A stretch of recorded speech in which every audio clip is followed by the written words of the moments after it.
Okay, hi friends, it's Grace and welcome back to another video. We are pretty far into December at this point. Been having a pretty crazy start to the month slash past month, so I haven't had as much time to film as I would like, but this today is going to be my November wrap-up. And so usually I'll have some sort of purposeful way in which I organize my books, whether that's going from low star rating to high star rating or just, I don't know, whatever. But this month, seeing as I was involved in a readathon in November, and there was sequential steps that needed to be completed, I am going to talk about the books that I read in the order that I read them.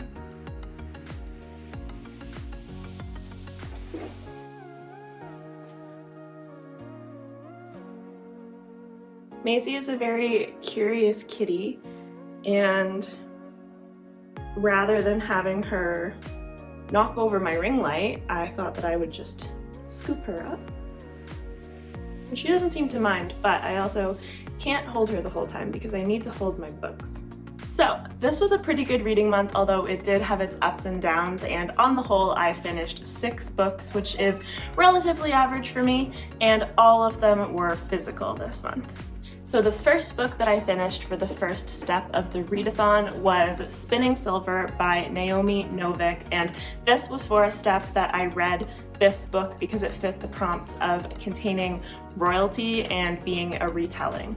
So this deals with some Russian folklore, and specifically it deals with Russian Jewish people, and this was you know what, I really enjoyed this. This was a perfect book to read for the introduction to winter, but it did have a few drawbacks, so I ended up giving this 4 stars. I still enjoyed it. I thought the plot was really good. I enjoyed the characters, and I really enjoyed the lore, I guess, the mythology that we were exploring.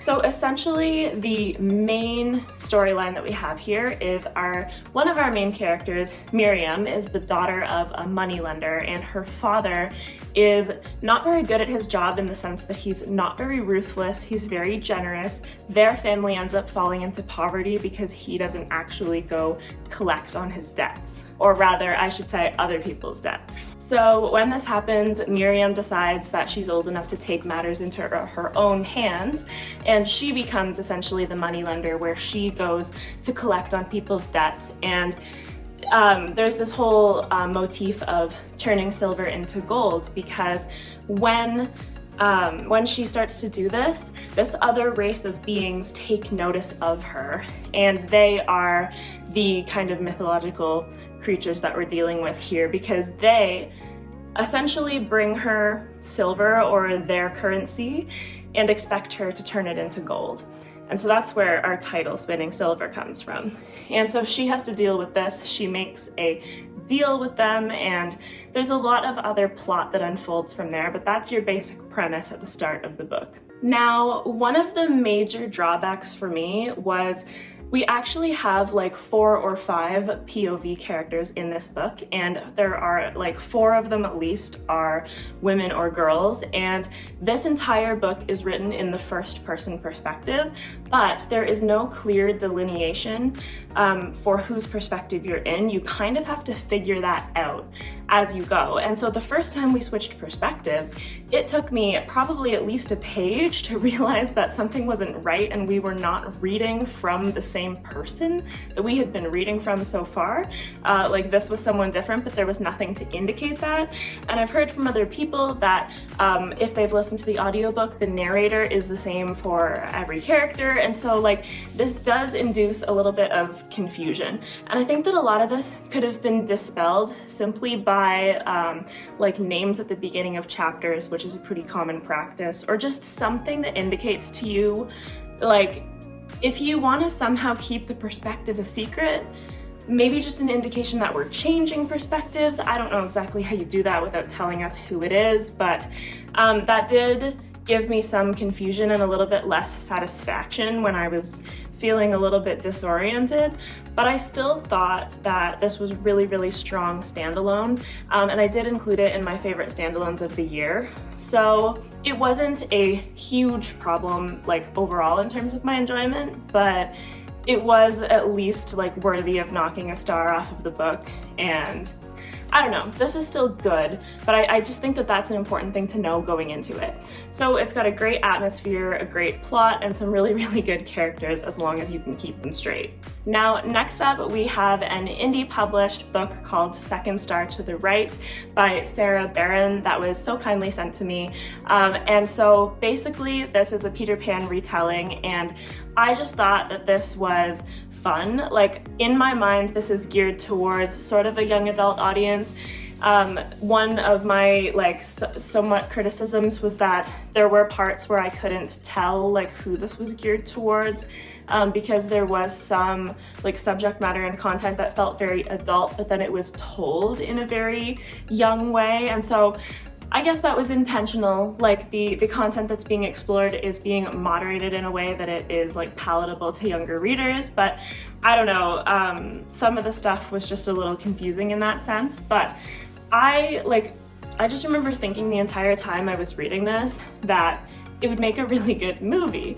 And like, I know that the movie exists like of Peter Pan, but this like particular retelling, the way that this story played out, I just remember thinking like, I think this would be really fun and really entertaining playing out on a screen.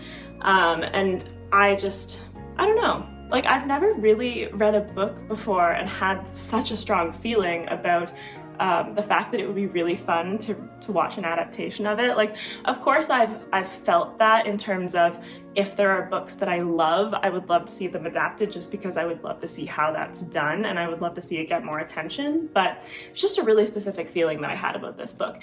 And so I gave this 3 stars because I didn't end up with any strong feelings about it, but I liked it and I thought that it was fun, and I would recommend it if you're just looking for something light like that. And there's a whole host of other books in this same series. I don't think it's a direct series, but there is a series of retellings. Now, next up, we have probably my chunkiest read from the month of November, although it is given a run for its money by another book. However, this was one that I was really, really excited to get back to, and that was Fool's Errand by Robin Hobb, which is the opening book in the Tawny Man trilogy. So this was to be my 7th Robin Hobb book, the 3rd trilogy that I have gotten into, of course, after reading Farseer and The Live Ship Traders. And so I was just really excited. Like, Live Ship, we gave it time after finishing it because we loved Live Ship so much and didn't want to just like blow by it. Like, I feel like it needed time for us to soak it all in. And so it had been some months since that, and we were ready to get into the next trilogy. And honestly, this just felt like coming home. I don't want to say too much about it because, of course, it deals with similar characters to the first trilogy, to Farseer, and I know that the simple existence of certain characters can be a spoiler for the outcome of the Farseer trilogy. However, honestly, this did just feel like coming home. Like, the start of this book was slow going to get you back into it and to get you kind of ramped up for where this series was gonna go. And it was the perfect, I don't know, I was able to just sink into it and back into Robin Hobb's writing and the emotional responses that she gets from me. This was really, really, really amazing. So that's basically what I said in my review on Goodreads as well. This was unequivocally 5 stars, as so many of her books have been so far for me. And I've continued the trilogy this month, but Fool's Errand was just a phenomenal book. Now, next up, we have a book that I'm very, very mixed on. And that is The Book Eaters by Sunyi Dean. And so this I read for the 3rd step of the readathon.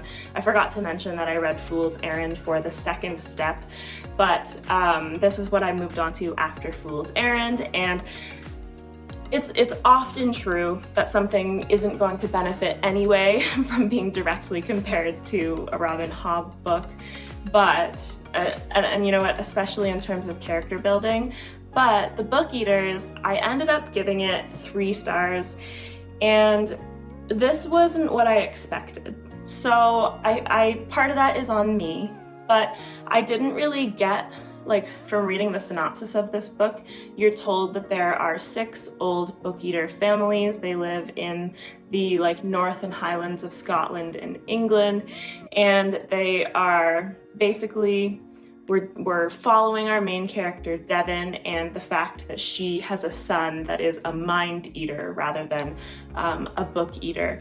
And so mind eaters are sometimes born of their kind that consume human minds instead of consuming books, and that is what their sustenance is, and that they can consume them then for information. And I guess, I don't know, I was expecting this to be modern, but not as much of a dark urban fantasy as it really was. And so I think it's proper to go into it with those expectations for sure. But I was still intrigued, and I was still interested in where this was going. I think that eventually, as I was reading this, I started to notice some inconsistencies, and I started to notice, and this isn't too long of a book either, things moving maybe a little bit quickly, and me not necessarily being convinced of the depth of the characters and their emotional ties to one another. I don't know. Part of it is that this society that we're exploring is kind of messed up, and that's fair enough. But there was something in it that part of me just wasn't fully connecting to. So I guess my overall thoughts are that while I still had the thought that this has cool ideas, it just wasn't quite executed in the way that I was expecting or hoping for. And so in that sense, it was a little bit of a disappointment, but I can definitely see that if this style is right up your alley, then you could really love this. And I hope that people do, because of course, and I have this really nice special edition too. I didn't buy this thinking that I wasn't gonna love the book, so it was a slight disappointment, but still good in its way. Okay, so next up, for the 4th step of the Once Upon a Readathon, we have the book that is possibly the most chunky. Fool's Errand and this one are the ones that are vying for that top spot, and this was also my patron pick for the month of November, and this one was chosen by Victor, I'm pretty sure, because I know that there were a couple of people who had me continuing the First Law trilogy. And so that is Last Argument of Kings by Joe Abercrombie, which of course isn't the last book in this world by him, but does conclude this First Law trilogy. And so this was a 4.5 star for me.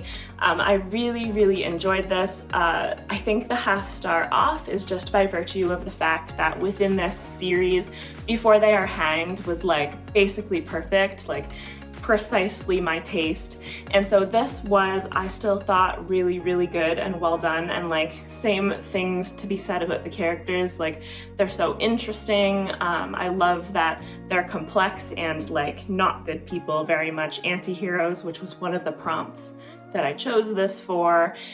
And I guess I wasn't expecting the way that this trilogy ended, but it also makes sense. So there was a lot of really interesting character developments in terms of who is good and who is bad, and the decisions that they make, and the fact that some of them can be trying their hardest, but the world is going to absolutely neuter their efforts because the world is ruthless.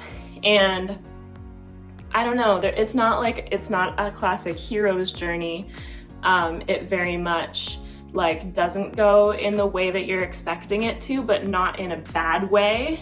And one thing that I've said throughout reading this book, and I don't remember whether I said it about Before They Are Hanged as well, but I really enjoy how Joe Abercrombie can do a really good job of building tension, but he doesn't build it up to a point where the ultimate culmination can't be satisfying because of your expectations being so high. Like, he just does it in this really masterful way where tension is building and you can feel it, but when the tension breaks, it's almost anticlimactic in a way, and to me, that's really realistic because the tension builds until something breaks it, and you don't necessarily know how or when that's going to happen. And sometimes in a book, when the entire plot hangs on something leading up to one epic moment, that moment ends up falling flat for me.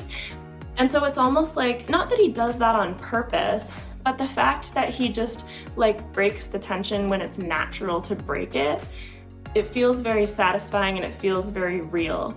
And I hope that that makes sense to someone, because I'm not sure if I'm explaining it properly, but it's something that I feel like is one of my favorite things about the way that he writes. And that is intertwined with the complexity of the characters and the way that they act, because these people are just taking actions that real people would take, and so the plot follows the actions that they take.